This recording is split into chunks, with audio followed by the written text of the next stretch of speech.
November is Diabetes Awareness Month, and with the holidays right around the corner, it's the perfect time to talk about managing your blood sugar during the festive season. And joining us now is registered dietitian Carly Sisgal from our sponsors at Univera Healthcare with more information. Welcome, Carly. Thanks for joining us. Thank you for having me, Chelsea. Of course, as always, you give us great tips. And this year, this segment, we're talking about diabetes. And it's a word that we hear a lot, but for those who might not know exactly what it is, can you explain more about it and the different types that people might experience? Yeah, absolutely. And so what diabetes is, it's when a person isn't able to lower their blood sugar, and so they have chronically high blood sugar. And it usually is because they aren't able to produce or utilize insulin, which is a digestive hormone responsible for carbohydrate digestion.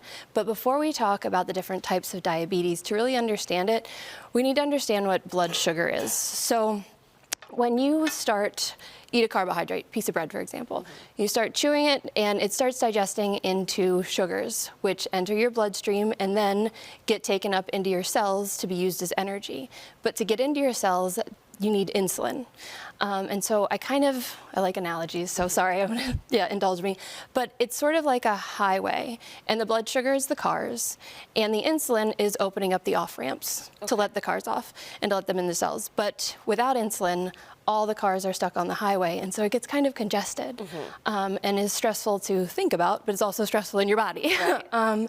And then the reason for the insulin deficiencies could be several reasons, and those are the different types of diabetes. So in type 1, the insulin-producing cells have been damaged, so those individuals can't produce insulin anymore and are reliant on insulin when they eat carbohydrates. And then type 2, which is a spectrum. We have pre-diabetes all the way to insulin dependence, and it could be either there isn't enough insulin being produced to cover the amount of carbohydrates they're eating, or the cells aren't able to access the insulin when it's in the bloodstream. And then lastly, we do sometimes see gestational diabetes in pregnancy, where the pregnancy hormones interfere with insulin's ability to do its job. Okay. So, yeah. Okay, so it can look like a myriad of different things. Yes. And also at the same time, it's really about the individual. Yeah. But let's talk about some healthy eating habits to support better blood sugar control, and also why that's important. Yeah, so blood sugar control is important because, as I said, it's a stressful traffic jam if you have high blood sugars, and that can take a toll on other systems in your body. So your heart, your kidneys, your lungs, your eyes, they can all sustain irreversible damage with chronically high blood sugars. But what we can do with nutrition to help keep blood sugars stable, there's 3 action items. So when you choose carbohydrates, you choose something that's complex because it takes longer to break down into those sugars and gives you more time to get the cars on the off-ramp. And then when you make that healthy carb choice, you want to pair it with a lean protein or a healthy fat, because then your body is also digesting those macronutrients in addition to the carbohydrates. And lastly, small frequent meals is a good way to ensure that you're never like dumping a bunch of cars on the highway, to keep my analogy going. I love it. I love it. So what are some common mistakes people make, especially during the holiday season, and how can we try to avoid them? Yeah, so the number one, and it's not unique to someone with diabetes, but we skip meals, right? We get all geared up, like, I'm gonna save all the room for the good meal. But what that can do, it's problematic in 2 ways. For people with diabetes, it can cause a drop in blood sugar and then a spike when they finally do eat. And when your body thinks it's starving, it's not sending you those cues that you're full. And so it is a trigger for you to overeat, usually, if you've skipped meals. And then the other one is that when we have big meals, sometimes we like to sit, digest, lay back, watch the game, watch a parade. But really what's... Fall asleep. Exactly. But what we should be doing is getting a little bit of movement in, and that's what really helps digestion.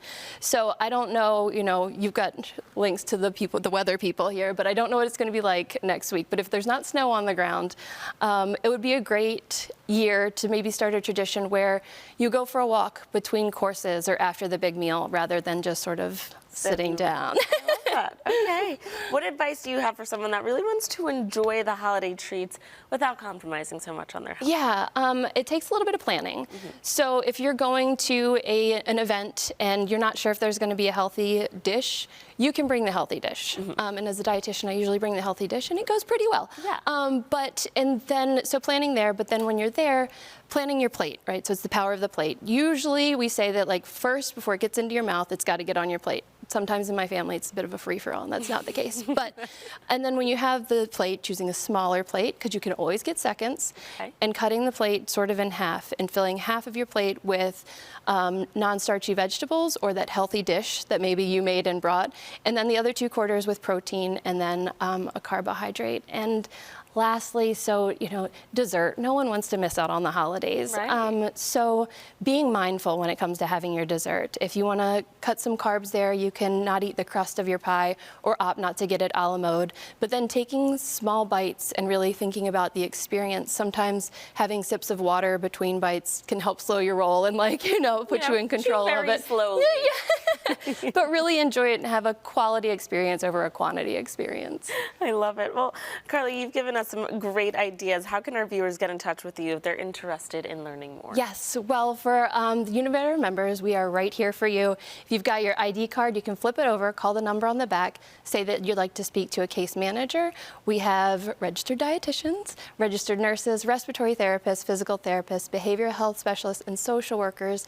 And it's worth mentioning this month with diabetes awareness, but every month, on our team of dietitians, we have certified diabetes care and education specialists that can really help our members manage the nuances of their condition. I love it. Well, Carly, thank you so much for coming in and being kind of the helping hand to guide us through the holiday season. Viewers, if you're living with diabetes, remember you can enjoy the holidays by planning ahead, making smart choices, and using the resources available to you. For information, visit our sponsors at univerahealthcare.com or call the phone number on the back of your member card. Thanks again, Carly. Thank you.